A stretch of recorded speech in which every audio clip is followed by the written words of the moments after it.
Olá, meus amigos, boa noite.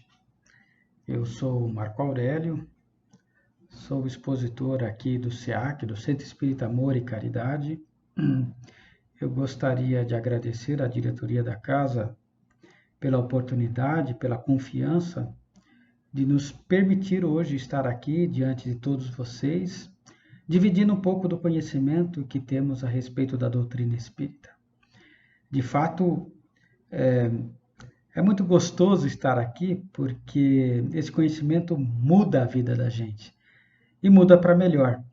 E quando a gente encontra essa coisa boa, né, que é Deus, que é vivenciar o conhecimento do nosso mestre, guia e modelo para a humanidade aqui na Terra, do nosso mestre Jesus, dividir com vocês esse conhecimento é motivo de alegria, porque se esse conhecimento tem me feito bem, estou aqui expressando o máximo do ensinamento de Jesus, que é: faça pelo teu próximo aquilo que você gostaria que lhe fosse feito.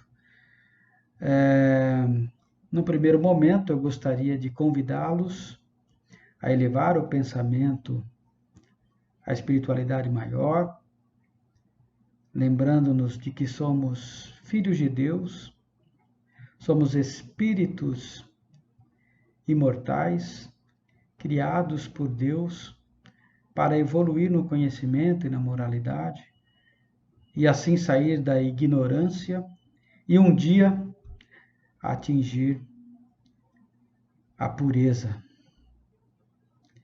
a classificação de espíritos puros. Entendemos que ainda estamos muito no início do caminhar, somos espíritos, portanto, imperfeitos,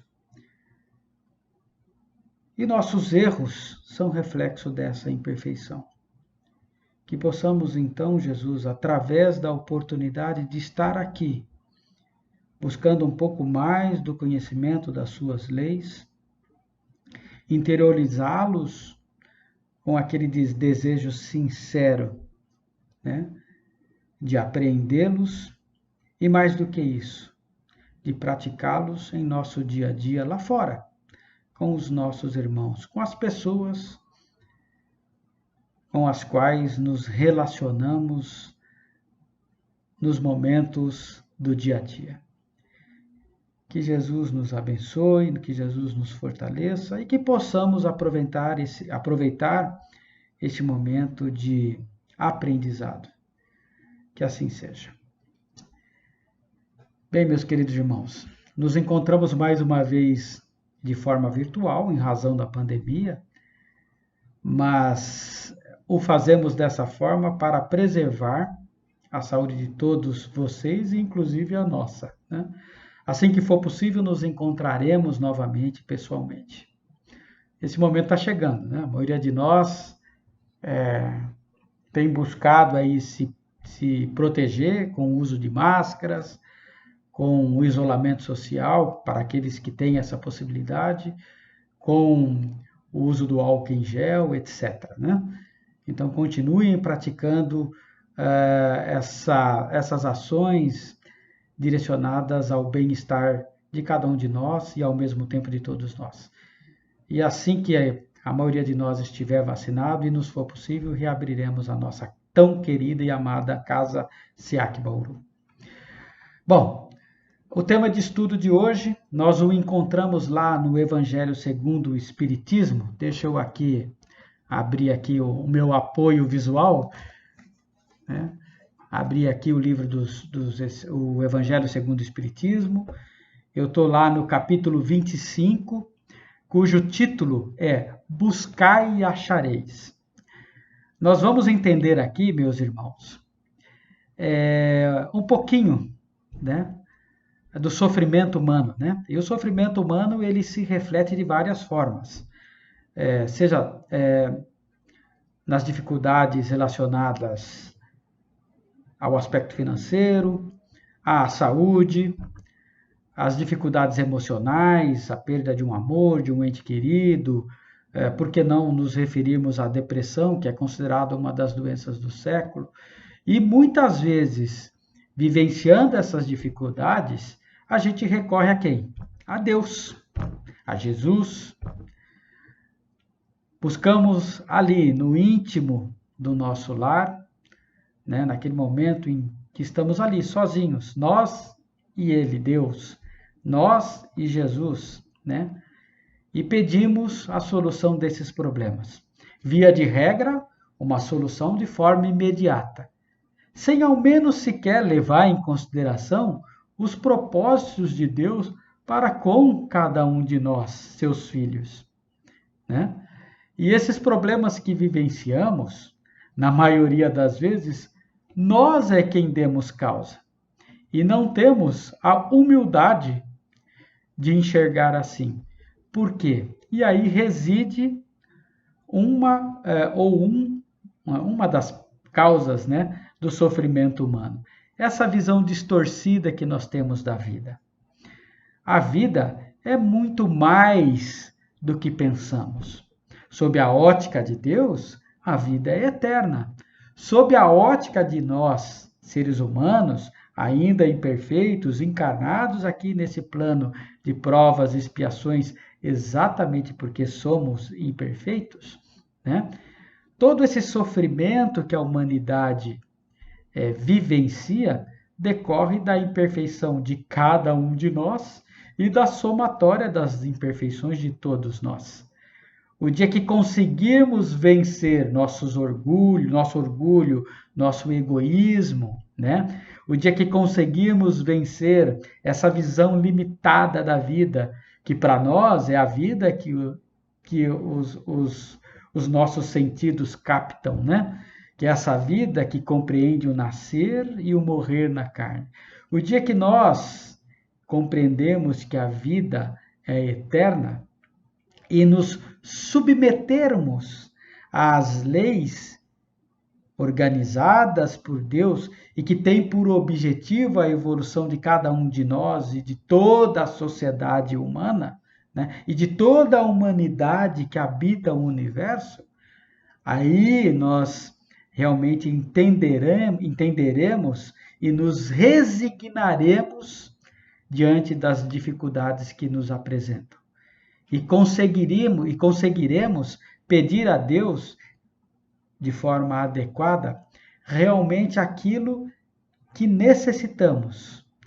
E aí eu chamo vocês, convido a vocês para irem lá na Bíblia, ou se quiserem abrir no próprio Evangelho segundo o Espiritismo, no capítulo 25, no tema Buscai e Achareis, o contexto bíblico, a epígrafe bíblica contida em Mateus, capítulo 7, versículos de 7 a 11.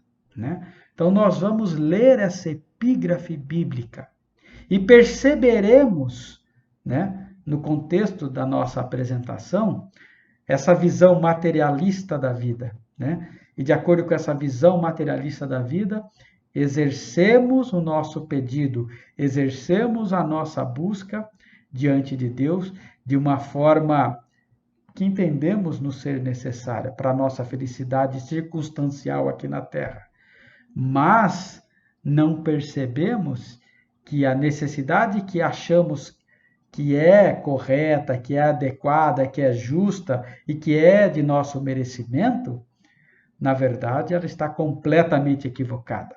Diante dessa realidade da vida eterna e da realidade da nossa imperfeição, percebemos que, na maioria das vezes, esse sofrimento atual é justamente a ferramenta que há de nos impulsionar no conhecimento e na moralidade, a fim de que reconheçamos que erramos, de reconhecermos, portanto, os nossos erros.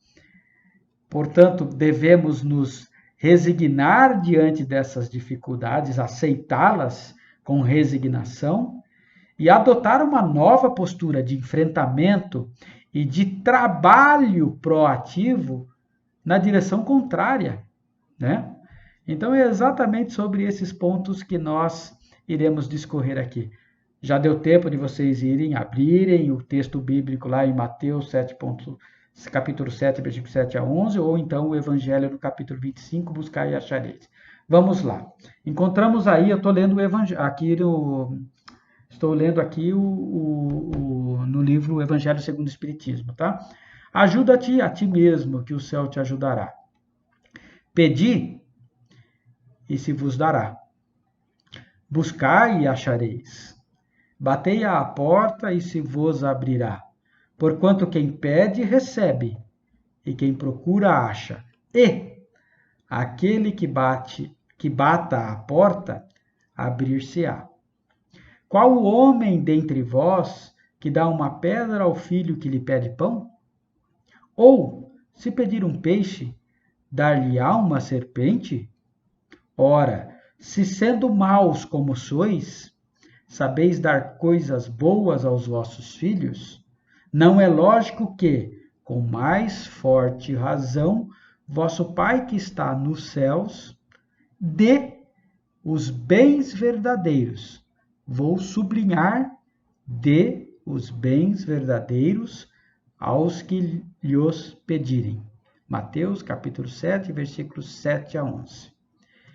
Acabei de afirmar. Vou sublinhar: vosso Pai que estás no céu, dê os bens verdadeiros aos que lhos pedirem. Percebam que já há uma grande dica aí do texto bíblico, diferenciando o que nós reconhecemos como nos sendo necessário para o que Deus vê e planeja para nós, espíritos imperfeitos, dentro da nossa programação reencarnatória, todas as provas, todas as expiações que nos farão evoluir, sair da ignorância, da imperfeição e caminhar passo a passo, reencarnação após reencarnação, rumo ao desenvolvimento do nosso intelecto, ao desenvolvimento da nossa moral, até o atingimento na escala dos espíritos, relacionada aos espíritos puros, aos espíritos perfeitos. Estamos muito longe ainda disso. Estamos mais próximos da animalidade, que vive a vida plenamente pelos instintos, do que pela angelitude, que vive a vida eterna pela moralidade. Meus irmãos, o que é a vida? A vida, desde o nascer na carne, o morrer na carne, é experimentação. Somos espíritos criados por Deus num determinado momento do tempo. Quando fomos criados, não o sabemos. E para dizer bem a verdade, neste momento da nossa vida encarnados, não interessa. O interessa é que, no nosso caso, estou me referindo às pessoas que já têm o conhecimento da doutrina espírita, né? Essa antevisão da eternidade da vida, né? Conhecendo essas novas realidades, vivemos sobre uma nova ótica, não a ótica limitada do nascer e morrer, mas a ótica do espírito imortal, do espírito que viverá para todo sempre e que caminhará tempo após tempo rumo ao seu desenvolvimento e rumo à perfeição. Passamos então a entender a aceitar, a reconhecer e aceitar as nossas imperfeições e a buscar, né, identificando-as, a buscar o seu realinhamento rumo às decisões do que é bom, do que é certo, do que é correto. Não só para nós, mas para com o nosso próximo. Então, o primeiro grande erro, quando diante de uma determinada dificuldade, seja ela qual for, seja ela material, financeira, seja ela relacionada à nossa saúde física ou emocional, é importante que entendamos que, via de regra, o sofrimento que passamos hoje, ele é fruto dos nossos próprios erros cometidos aqui, agora, neste momento em que nos encontramos reencarnados. Porque se a resposta não estiver aqui, fazendo um exame, né, um autoexame, uma autoanálise de quem somos, do que pensamos e de como agimos, Se não reconhecermos que erramos neste momento da nossa vida encarnada, muito provavelmente o erro está lá atrás, em outras vidas, que enquanto estivermos na carne não recordaremos. Portanto, não interessa. O que interessa é eu aqui agora. Se eu errei, preciso reconhecer as minhas imperfeições, preciso reconhecer o meu erro e retomar um novo caminho, no sentido contrário, né? Então, a grande razão dos nossos sofrimentos tem como causa nós mesmos, né? E quando nos isolamos e vamos lá no escuro do nosso quarto, né? No isolamento, né? do nosso quarto, naquele momento íntimo de nós com Deus, de nós com Jesus, pedimos, ó, Jesus, estou com uma dívida enorme aí que eu não sei nem como pagar, né? Mas eu não vejo que essa dívida foi adquirida porque eu fui ambicioso, vaidoso, né? Quis mais do que devia, dei o passo maior do que a perna, mas eu estou lá. Me apresento diante de Deus, faço uma bela de uma oração e peço para Ele resolver meu problema de forma imediata, né? Não é assim que as coisas funcionam.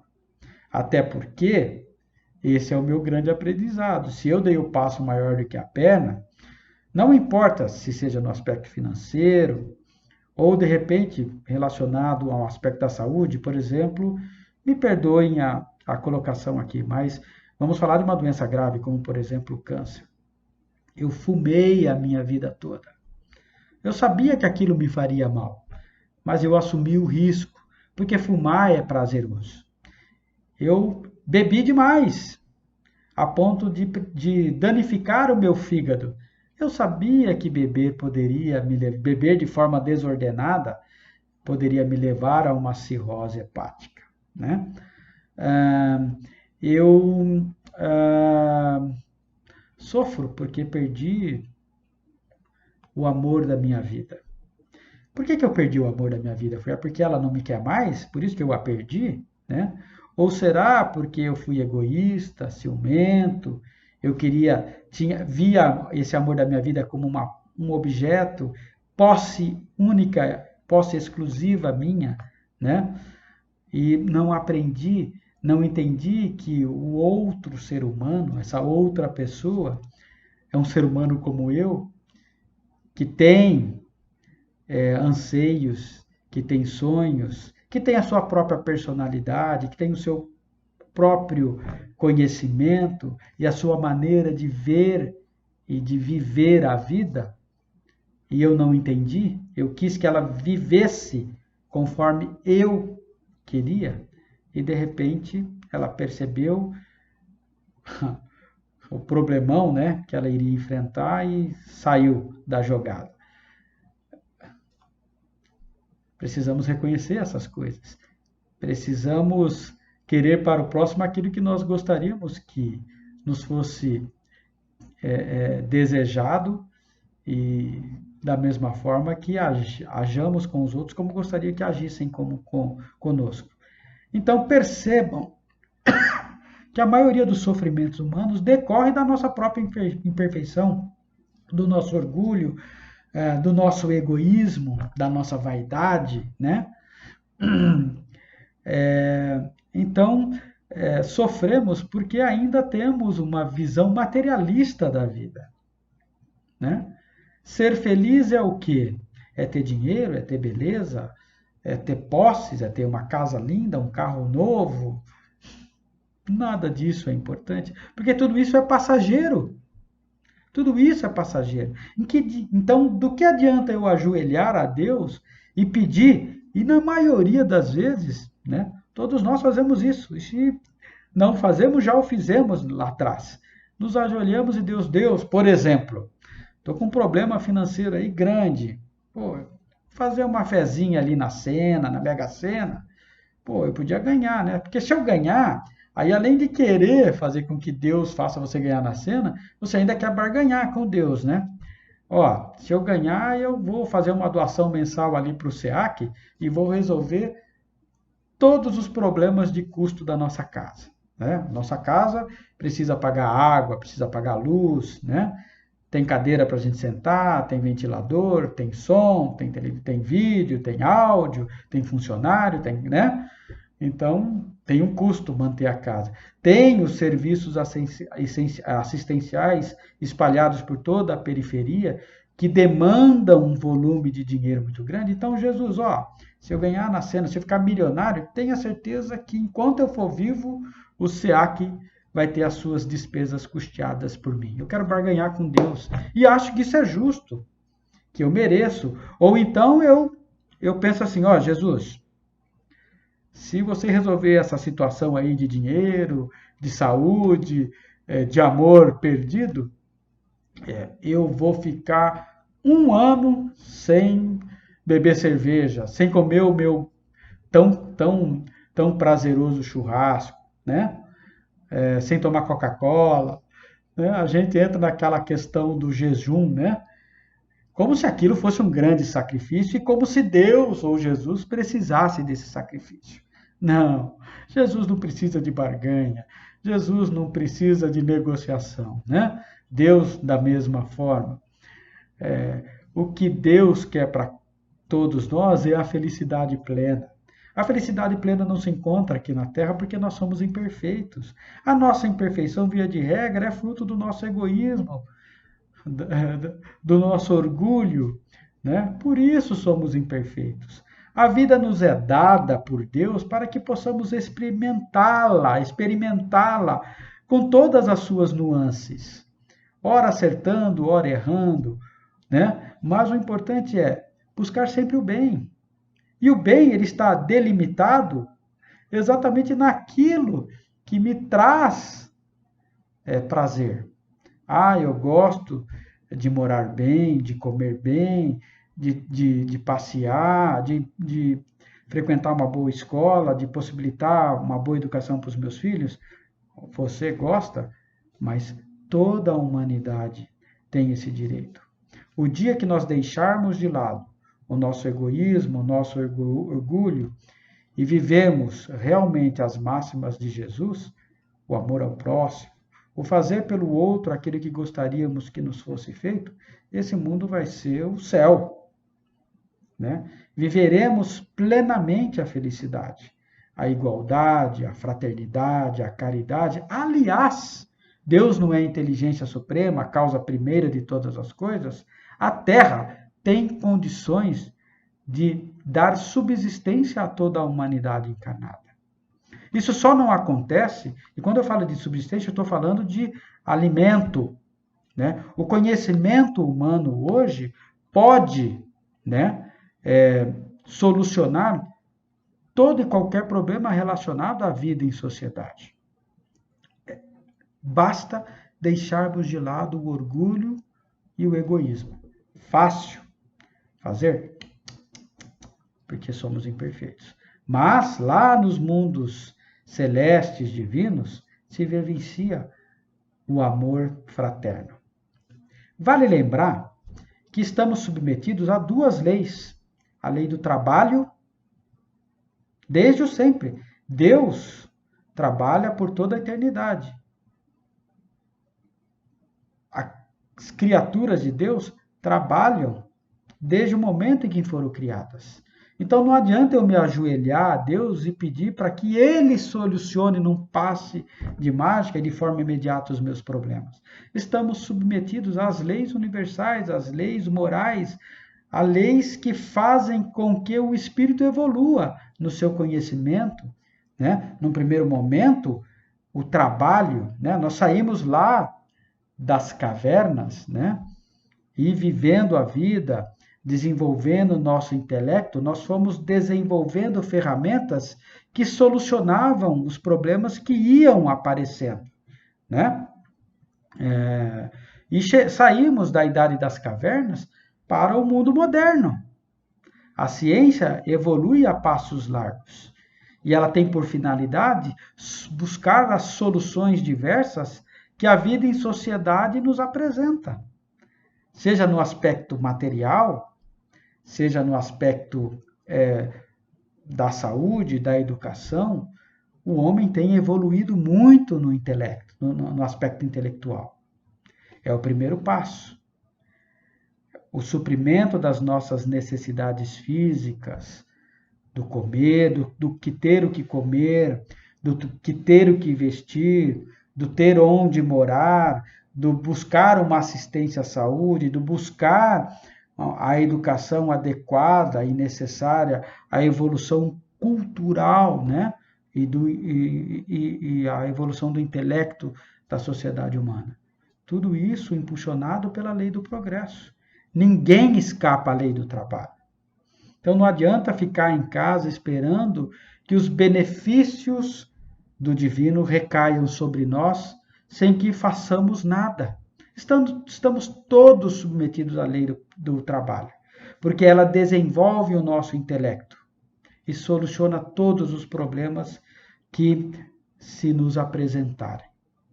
Precisamos trabalhar sempre. Os animais, todos eles trabalham, todos eles cumprem com os desígnios de Deus, né? Da lei divina. Nós, de forma não diferente, também atuamos, né? Aliás, Deus age na nossa vida por intermédio dos seus trabalhadores, né? Não imaginem vocês que Deus, depois de uma oração que não é sincera, que não é justa, porque somos imperfeitos, Deus não vai aparecer para nós e, puf, tá aqui, meu irmão, meu filho, seus problemas estão resolvidos. Vai e não peques mais. Não é assim que funciona, né? A partir do momento que eu me coloco à disposição do bem e busco o bem através do trabalho, de todas as formas, tudo começa pelo pensamento. Eu penso, me conecto à espiritualidade, a Deus.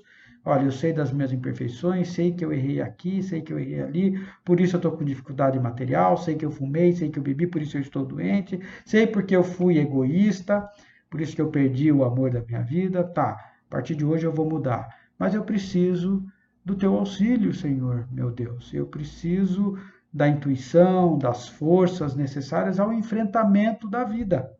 É assim que a gente tem que orar a Deus, pedindo a solução dos nossos problemas. E certamente quando nos movimentamos no sentido do bem, os trabalhadores da espiritualidade vêm para nos acudir, para nos auxiliar. E é por isso que estamos nós aqui e eles lá na espiritualidade. Juntos, trabalhamos para a evolução de todos nós. E, a partir da lei do trabalho, do cumprimento da lei do trabalho, cumpre-se também a lei do progresso. Eu não disse agora há pouco que no desenvolvimento da história humana saímos através do trabalho, né, do experimentar a vida, do buscar a solução de todas as situações que nos apresentam. Nós saímos da idade das cavernas e chegamos ao mundo atual. É o progresso que se fez presente na vida do ser humano, porque ele trabalhou, porque ele trabalha sempre. E essa evolução, né, e esse progresso da humanidade vai seguir adiante. E um dia nós encontraremos uma terra classificada como o próximo passo, é o plano de regeneração, né, os mundos ditosos, depois os mundos celestiais ou divinos, morada dos espíritos puros, dos espíritos puros, dos espíritos perfeitos. E assim se cumpre a lei do trabalho e a lei do progresso. Meus irmãos, para encerrar o nosso bate-papo, né, o nosso esclarecimento dessa epígrafe do buscar e achareis, né? Então não é apenas bater na porta de Deus, bater na porta de Jesus, meu problema é isso, estou aí e soluciona. Não é assim. Nós é que precisamos buscar a solução dos nossos problemas, dos problemas que nós mesmos criamos, porque o plano divino é o plano da eternidade. O espírito ele sai da ignorância e um dia ele há de chegar ao conhecimento e à moralidade. Estamos aí nesse caminho, né? E que possamos continuar perseverantes nele. E aí, meus queridos, eu chamo vocês à leitura aí no Evangelho segundo o Espiritismo, para que possamos terminar o nosso esclarecimento do item 5. Do ponto de vista moral, essas palavras de Jesus significam: pedi a luz que vos clareie o caminho, e ela vos será dada. Pedi forças para resistirdes ao mal e as tereis. Pedi a assistência dos bons espíritos, e eles virão acompanhar-vos, e, como o anjo de Tobias, vos guiarão. Pedi bons conselhos, e eles não vos serão jamais recusados. Batei à nossa porta, e ela se vos abrirá. Mas pedi sinceramente, com fé, confiança e fervor. Apresentai-vos com humildade, e não com arrogância, sem o que sereis abandonados às vossas próprias forças, e as quedas que derdes serão o castigo do vosso orgulho. Tal o sentido das palavras: buscai e achareis, e batei e abrir-se-vos-á. Que Jesus abençoe a todos vocês, a todos nós, e que os ensinamentos do Mestre Jesus possam ser uma constante em nossos pensamentos e, em especial, em nossos atos. Que assim seja. Muito obrigado e até a próxima. Olá, meus amigos, olá, minhas amigas, muita paz, que Jesus, nosso Mestre, irmão incondicional de todos os momentos, nos abençoe, nos proteja e nos fortaleça hoje e sempre.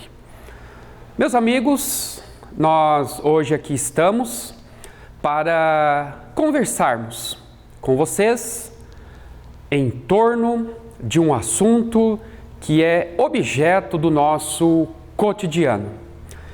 Objeto do nosso cotidiano por um simples motivo: o fato de nós estarmos enfrentando esses momentos difíceis.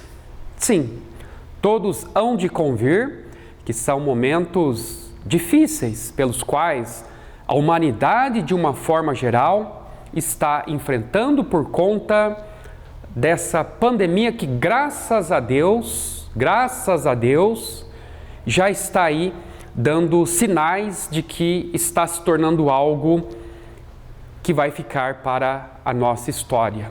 E graças a Deus, nós todos conseguimos vencer, superar, estamos vencendo, estamos superando em função do auxílio que a ciência tem prestado a todos nós. Mas esses momentos calamitosos, conflituosos, que tomaram uma proporção gigantesca, mundial, como entendermos esse acontecimento dentro da ótica divina que nós aprendemos que nada nessa vida ocorre por obra do mero acaso e que nos ensinaram que Deus está sempre aí onipresente às nossas dificuldades, às nossas necessidades. Deus está onipresente a essa situação pandêmica na qual nós estamos vivenciando? Sem dúvida alguma. Deus está presente, como sempre esteve, como sempre estará onipresente em diversas circunstâncias, porque Ele quem preside esse universo infinito, juntamente com os seus prepostos, dentre eles o preposto direto de Deus aqui na Terra, que é Jesus, e que é com Ele exatamente que nós aprendemos que Deus está onipresente em todas as situações e ocasiões da nossa existência, especialmente nesses momentos tormentosos, nesses momentos difíceis pelos quais a humanidade passou e atualmente está passando, mas não como havia passado como o ano de 2021 ou de 2020, que foi aí realmente bastante difícil para todos nós. Falo a respeito, quando eu citei Jesus como preposto direto de Deus aqui na Terra, que nos deu noções exatas de que jamais ficaríamos no caminho da orfandade, no caminho da solidão, a enfrentar as nossas dificuldades, os nossos conflitos. Por quê?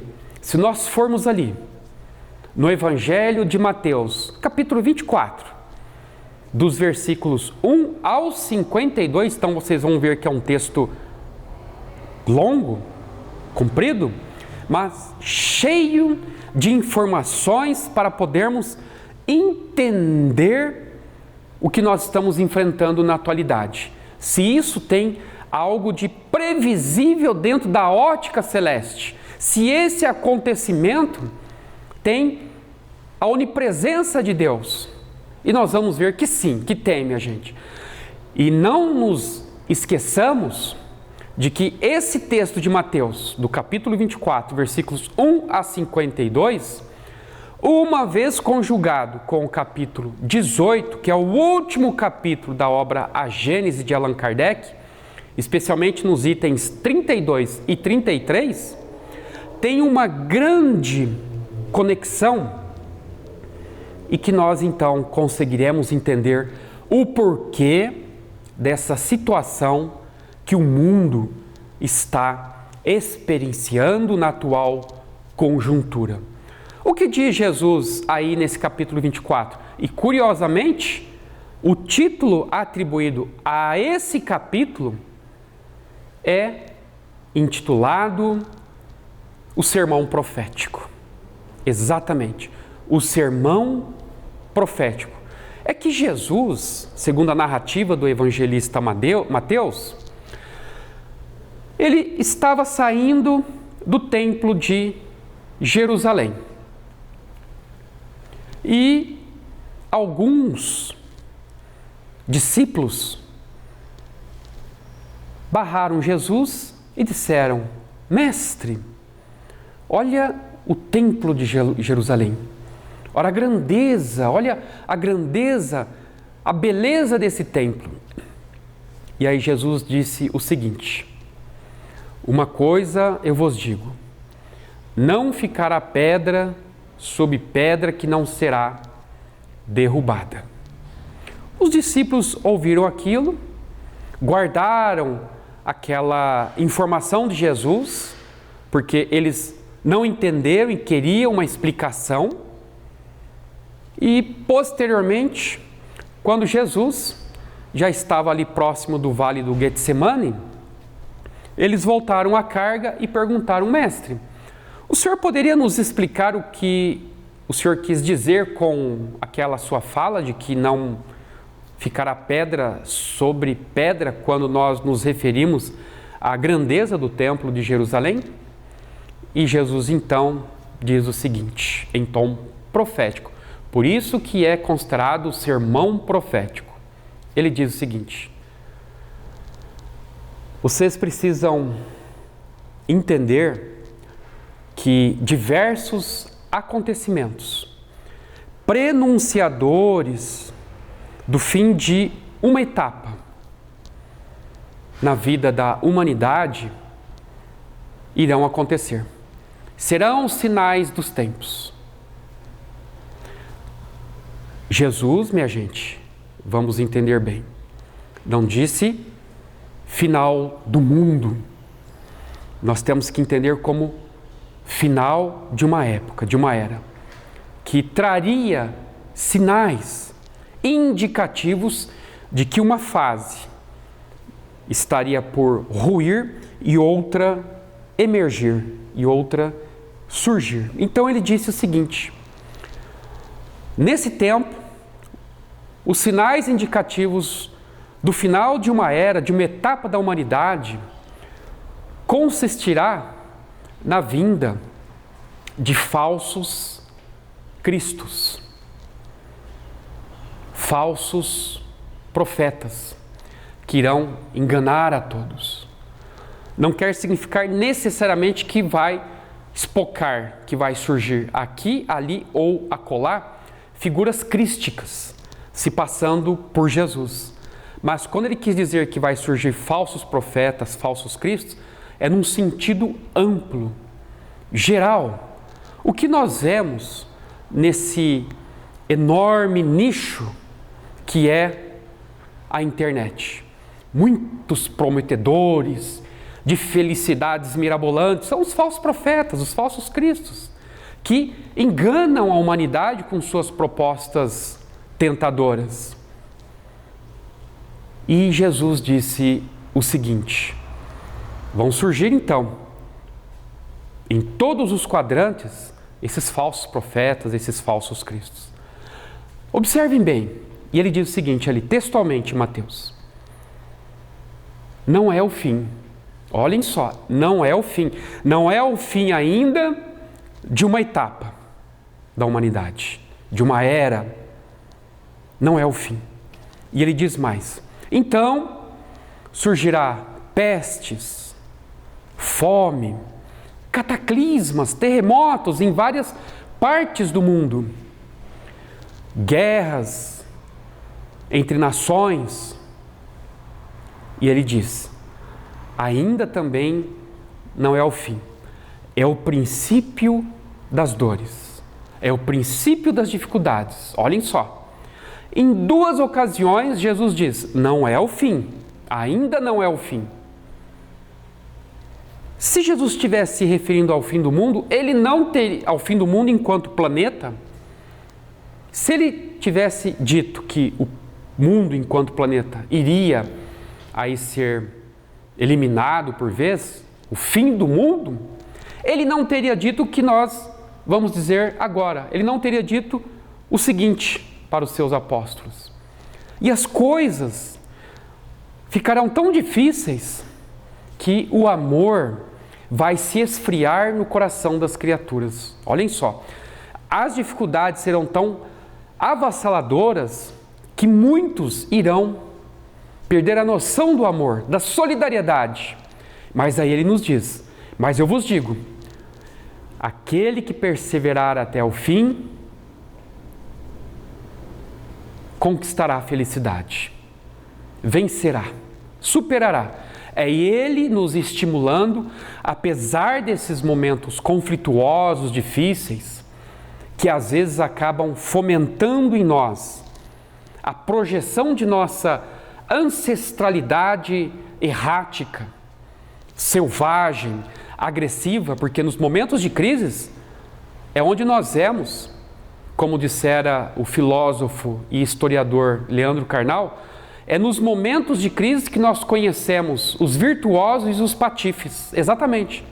E diante dessa crise mundial, especialmente aqui no cenário nacional do nosso país, nós podemos ver muitas pessoas se organizando através do processo de solidariedade para, irmanados no espírito de ajuda mútua, auxiliarem aqueles os que estavam numa situação difícil, ocasionada pela pandemia logo nos primeiros meses, que afetou vários segmentos, especialmente a economia, que teve a perda de diversos postos de trabalho, e muitas pessoas, muitos trabalhadores, chefes de família, aí numa situação alarmante e difícil, nós vimos vários grupos se reunirem para criarem doações de cestas básicas, para angariar esses recursos a essas famílias que tinham perdido a sua renda, o seu ganha-pão de cada dia. Mas vimos, por outro lado, em paralelo também, muitos patifes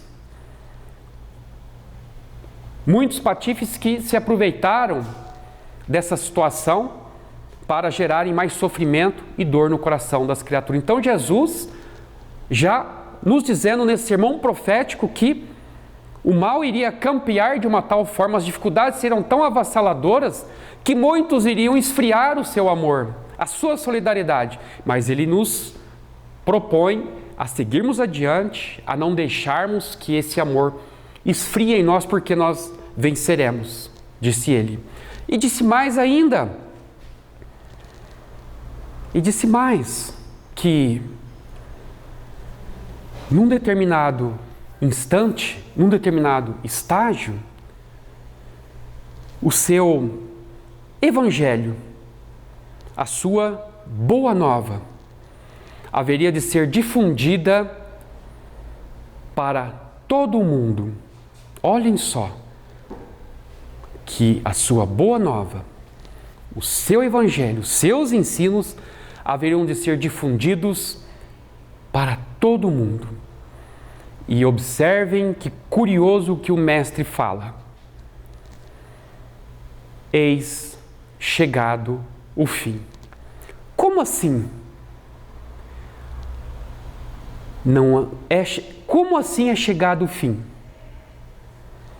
Se justamente no momento em que Jesus está prevendo a difusão do seu evangelho, como é que a partir daí nós já estaríamos dentro do fim?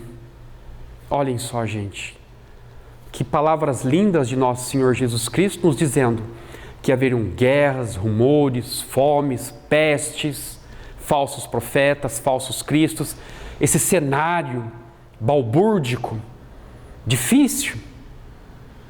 E mesmo assim ele disse, não é o fim, nos dizendo, isso não quer dizer o fim do mundo, do fim enquanto humanidade, do fim enquanto planeta. Mas disse que o fim estaria aí, estabelecido quando o seu evangelho fosse difundido. O fim da era opressiva, o fim da era do terror, o fim da era do mal, do império dos que são maus, dos maus governantes, dos maus administradores. Mas em que momento isso haveria de acontecer? É Jesus nos mostrando que a unidade do seu evangelho se difundindo para todos os quadrantes. Não é a religião cristã, mas é as suas ideias, a sua ideia relacionada à difusão das ideias libertadoras, das ideias que ele haveria de fazer com que nós agasalhássemos e com isso adquiríssemos a necessária espiritualidade. Todos.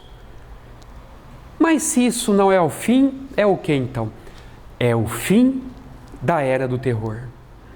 É o fim da era do mal, do império dos maus. Não em absoluto, é claro, mas isso quer significar o quê?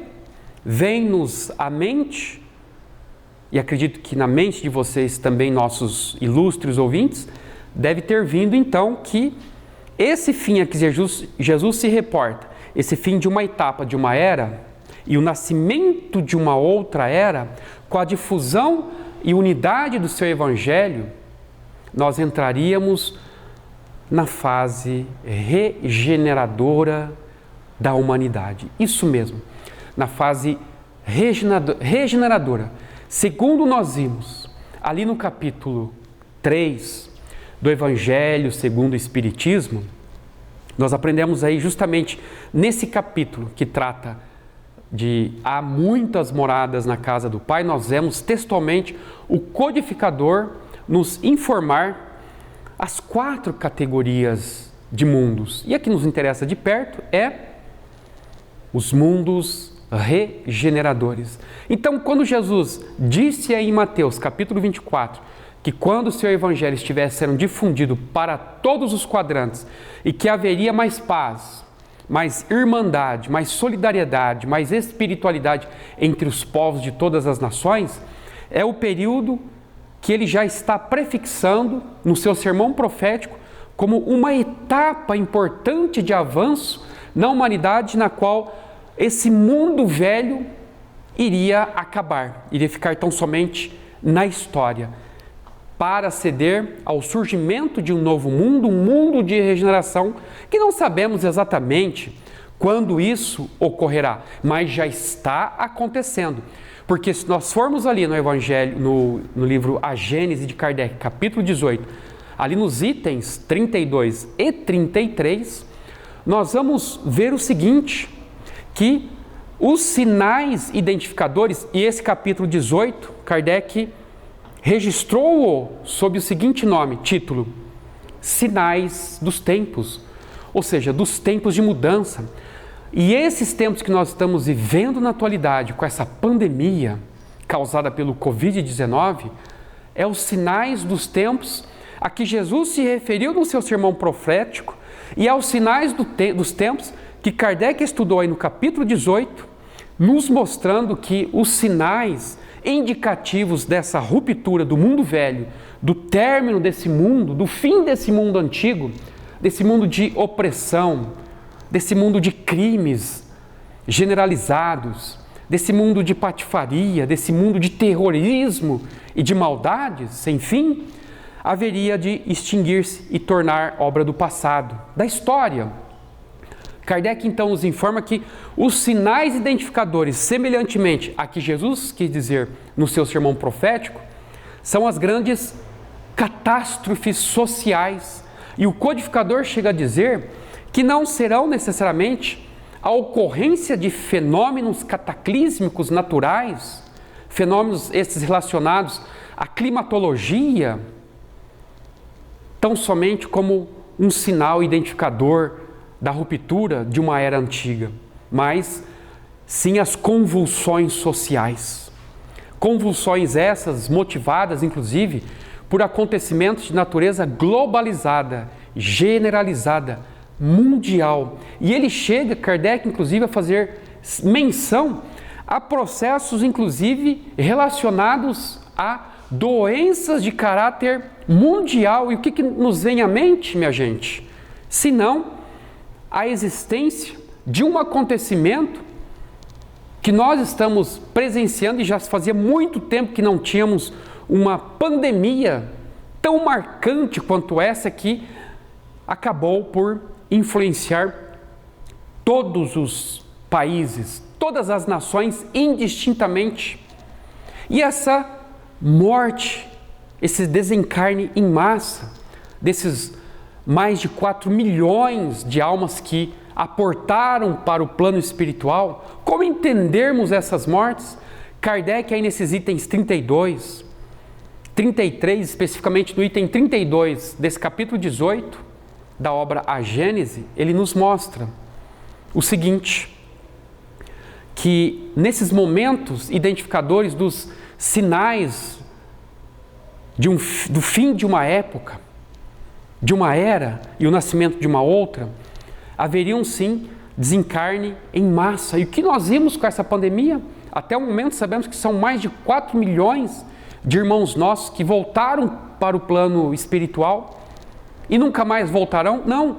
Kardec disse que nesse período, essas desencarnações em massa representam o seguinte: pessoas que saíram desse mundo nessa condição trágica, sim, foram catapultados ao mundo espiritual e necessariamente, sim, muitos deles tiveram um choque, que desencarnaram justamente no momento em que eles mais esperavam a concretização dos seus ideais, dos seus sonhos, dos seus desejos, e chegam do outro lado, tomam esse choque de realidade, tipo, meu Deus, desencarnei e agora? E passam a tomar contato com ideias renovadas, saturam-se na fonte de informações salutares, as recomendações dadas pelos mentores espirituais, porque muitos guardavam determinadas ideias e que, de certo modo, não as mudavam por nada. Do outro lado da vida, passada essa refrega, essa dificuldade, esse desencarne em massa, e que lhes ocasionaram certos choques psíquicos, passam do outro lado a entrar num processo de ruminação, de ponderação da própria vida, da própria existência, e passam a mudar ideias que outrora estavam absolutamente arraigadas em seus corações, em suas mentes, não mudavam por nada. E nesse período que permanecerão na erraticidade, no mundo espiritual, na condição de espíritos desencarnados, esses os que saíram daqui em função dessa pandemia, do outro lado da vida passam a, então, a fazerem análises, reanálises, avaliações, reavaliações em torno de comportamentos e de ideias, se preparando para, olhem que lindo e maravilhoso, para voltarem ao mundo. Voltarão com uma mente renovada, saturada de ideias progressistas, de ideias iluminadas que outrora eles não tinham. E por quê? Qual a finalidade disso? Voltarão ao mundo. Não necessariamente os espíritos que vêm ao planeta Terra são espíritos que estão vindo de outras ordens de mundos, mas serão esses mesmos que saíram daqui do nosso convívio, esses mais de 4 milhões de irmãos nossos, retornarão, segundo diz Kardec nos itens 32 e 33 aí do capítulo 18 da Gênese, retornarão com essas ideias renovadas depois de um período de refazimento de forças, de um período de reestudo, reanálise, reavaliações, em vários setores, em vários campos da ideia, do comportamento, e vêm imbuídos desses novos propósitos, mais cheios de vida, mais cheios de ideias positivas, extraídas do além, por conta das orientações que receberão desses nossos mentores amados, e aqui retornarão para prepararem a terra prometida por Jesus. Para que, observem bem, são 4 milhões em todo o mundo.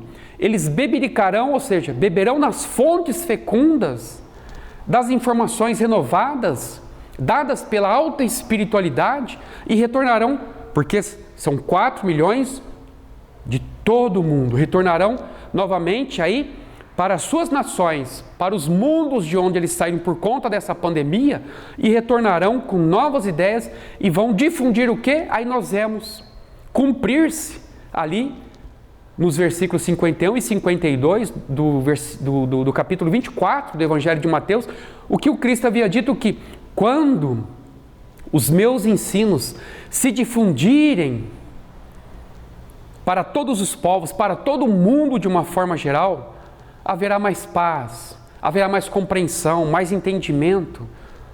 Então essas pessoas voltarão com essas ideias renovadas em Cristo e trarão essa unificação de ideias, não é de religiões, mas de ideias, quebrando estas arestas, estas barreiras, derrubando esses muros que ainda existem e construindo pontes de acesso uns aos outros, pontes facilitadoras do intercâmbio uns com os outros, mas embasados nos sentimentos de solidariedade, de amor, de compreensão, de tolerância.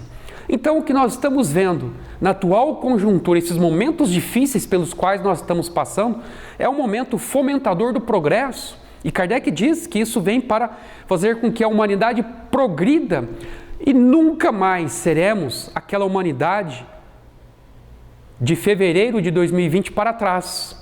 Aquele mundo já foi, porque dali em diante, de março, quando surgiu efetivamente a pandemia oficializada no mundo todo, nós mudamos, pouco, mas mudamos, e Kardec diz que isso fomenta um impulso, um desenvolvimento social, especialmente no que diz respeito ao campo moral. Por quê? Porque essa pandemia veio para que nós refletíssemos acerca da finitude da vida, porque nós vimos, minha gente, muito próximos a nós, esse vírus terrível e assustador, não sabíamos onde se encontrava, poderia estar aqui junto de nós, próximo a um parente.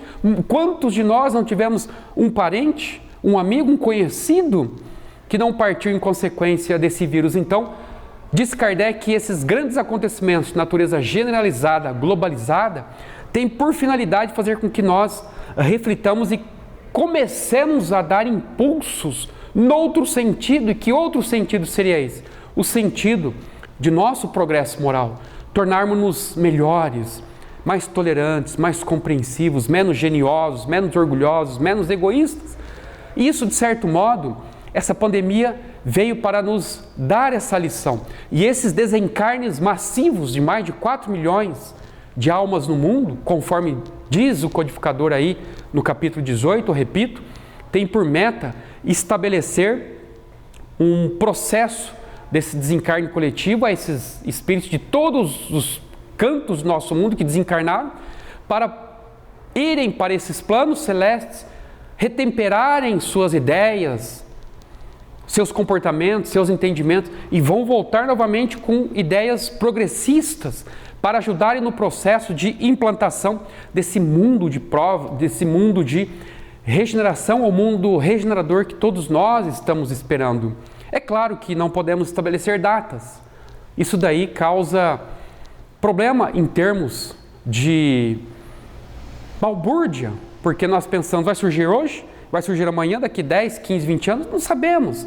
Mesmo porque os próprios espíritos, ali inclusive, na Gênese também, nos orientam que eles não fixam, os espíritos superiores não fixam datas para que determinados acontecimentos se perfaçam efetivamente, mas Dizem como Jesus, de forma genérica, aí no sermão profético, quais serão os sinais identificadores da ruptura com esse mundo velho que tornar-se-á parte da história, para o surgimento de um novo mundo, um mundo no qual todos nós estamos esperando. Mas é claro, não dependerá tão somente da espiritualidade superior, ou daqueles que estarão por vir aqui a esse planeta, numa próxima existência, mas já começa a partir de nós, no processo de ruptura de nossos erros, de nossas falhas, de nossas faltas, começarmos por nós mesmos, individualmente falando, porque cada qual é responsável pelos seus próprios comportamentos, e quando nós começarmos a nos responsabilizarmos no sentido de rompermos com o nosso passado, somando-se isso uns aos outros, a tendência com certeza é que as coisas melhorem. É um impulso lento, mas é um impulso gradual e que com certeza vai um dia estar cumprindo as palavras de nosso Senhor Jesus Cristo aí inseridas nesse sermão profético do capítulo 24, dos versículos 1 a 52 do Evangelho de Mateus, e também com base naquilo que nós falamos em torno da obra A Gênese, capítulo 18, itens 32 e 33, em que Kardec nos mostra, portanto, quais são os sinais identificadores desse fim que nós aguardamos, deste mundo de provas e expiações para o mundo de regeneração. Um forte abraço a todos vocês, até uma próxima oportunidade, se cuidem e no final tudo vai ficar muito bem. Um abraço a todos vocês.